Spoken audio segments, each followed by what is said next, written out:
દર્શક મિત્રો, આપ નિહાળી રહ્યા છો અભિનવ સુરત ન્યૂઝ. જોઈએ આજના મુખ્ય સમાચાર.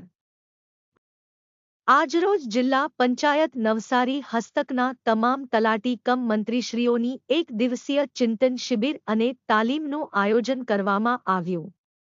રિવેન્યુ તેમજ જંત્રી બાબતેનું પૂરતું નોલેજ મળી રહે તે ઉદ્દેશને ધ્યાનમાં લેતા આજરોજ નવસારી ખાતેના જિલ્લાના તમામ ગામોના તલાટી કમ મંત્રીઓની તાલીમ શિબિરનું આયોજન કરવામાં આવ્યું હતું. બ્યુરો રિપોર્ટ અભિનવ સુરત ન્યૂઝ. એડિટર પ્રકાશ પટેલ.